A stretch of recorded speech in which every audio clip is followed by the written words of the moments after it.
Ayan, nalinisan ko na siya. Kaso, hindi ko pa alam kung anong itatanim ko. Natuwa lang kasi ako maglinis. Dahil sa 2 araw na umulan. So, ang lambot ng lupa, ang daling alisin ng mga damo. Ayan, naulutan ko siya. O, ayan, o, diba? O.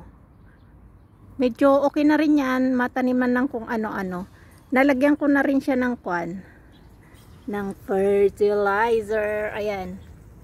O, kaso yung aso ko, nasaan na yung aso? O, tingnan nyo naman. Abot sa gitna. Ay, naku. Mamaya, kukanan ko yung tali niya. Siguradong kukut-kutin yung aking tanim mo. Ang cute ng aking aso.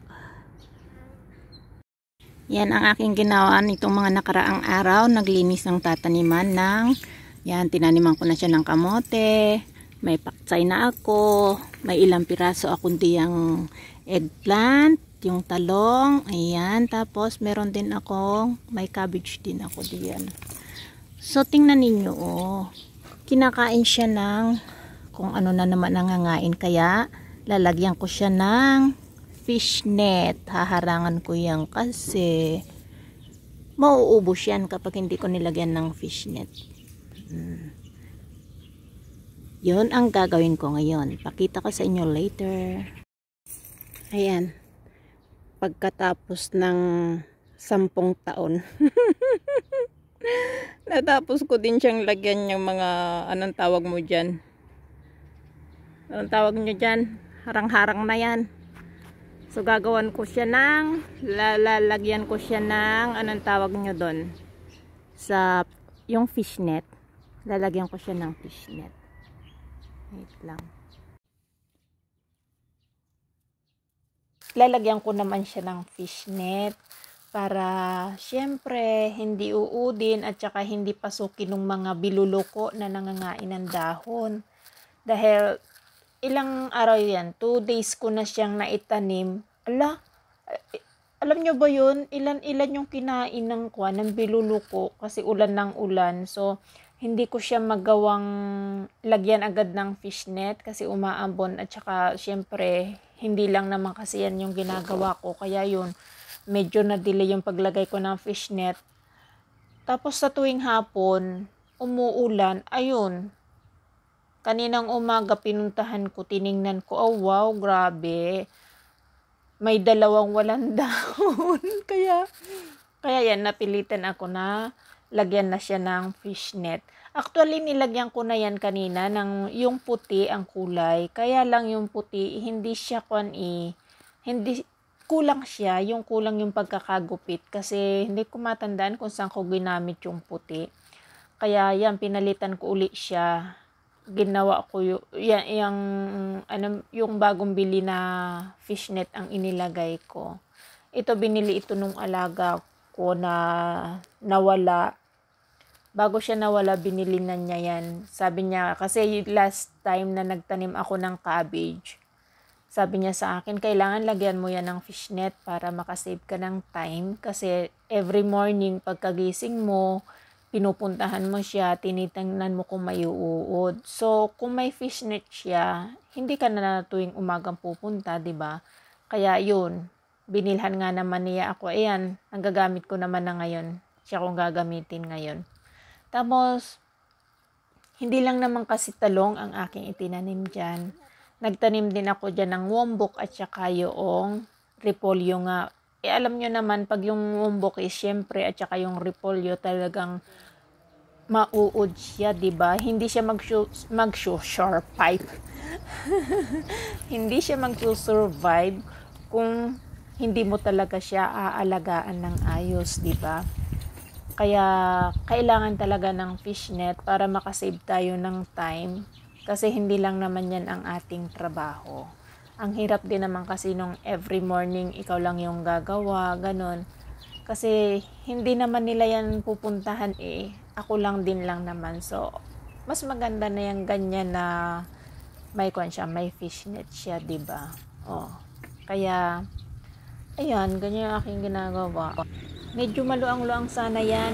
Kaya lang, yung aso ba naman kasi, yung aso ko talagang hindi ko mapaiklian ng ayos yung kanyang tali kasi wala akong pwedeng paglipatan sa kanya. Kapag kayong mainit, mamamatay yun kasi walang kanlong. Kaya yun, yung nilinisan kong half niya, hindi ko na tinaniman. Pinabayaan ko na lang para nang sa ganun may matakbuhan naman siya, 'di ba? May mapaglaruan siya. Medyo mahirap din pala kapag kayong nag-iisa ka na yung magkakabit ng fishnet. Kasi hindi mo talaga siya mai-eksakto.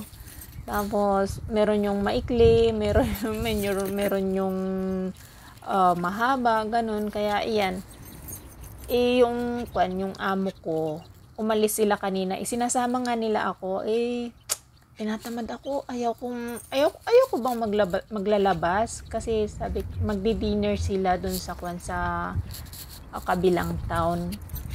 Sabi ko ayaw kong sumama. Tinatamad ba ako pag kayong mga biyahe? Tinatamad ako, ayaw kong magbiyahe. Sabi ko ayaw kong sumama, kayo na lang. Ako dito na lang ako, sabi ko ganun.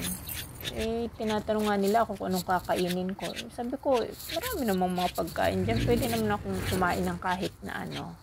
Kaya, yan, pag hindi pa sila umaalis, lumabas na ako kasi at least, buti nga hindi mainit. Ngayon, makulimlim nga siya. Kaya, yan, nakalabas ako kaagad. At isip-isip ko nga bago gumabi nang matapos ko kasi may kailangan pa akong gawin sa loob ng bahay. Kaya, yan, dahan-dahan lang. Siyempre, dahan-dahan lang aking paggawa. Mahirap na huwag bibiglayin ng katawan. Kahit yung pag ganyan-ganyan lang yan, medyo matagal din pala siyang gawin, o diba? Pagkaraan ng 10 taon, natapos ko din siyang lagyan ng fishnet. Kahapon lumabas din sila kahapon ng tanghali. Kasi birthday ng alaga ko ngayon.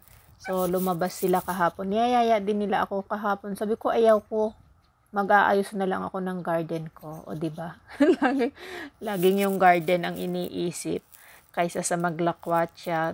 Isip ko kasi, wala kasi akong kahilig-hilig yung maglalabas-labas ako. So, kaya, once na kung may kasama din lang yung alaga ko sa pupuntahan niya, ayaw ko na lang sumama kasi wala rin lang naman akong gagawin. Hindi naman alalayin yung alaga ko. Nakakalakad naman siya ng kanya. Susundan-sundan ko lang naman. Naku, boring lang ako. So, at least dito sa garden ko, okay lang. At least yung aking mga tanim ang aking kinakausap, diba? Na para akong timang. Ganun daw yun kapag kayoon daw nagtatanim ka, kailangan mo daw kausapin yung iyong mga tinatanim. Kaya ganun yung ginagawa ko. At least hindi ako boring. At least yung aking mga tanim, hindi sila sasagot sa akin or hindi sasama yung kanilang loob. Kaya mas magandang sa garden na lang ako maglagi, diba? Matagal din palang maglagay ng fishnet, So, ayan. Patapos na rin ako. At least pagkatapos ng ilang ikot ko dyan, natapos ko rin siya. So, maraming salamat po sa lahat ng tumambay at sa mga nakinig po sa aking kwentong walang kawawaan. Thank you so much!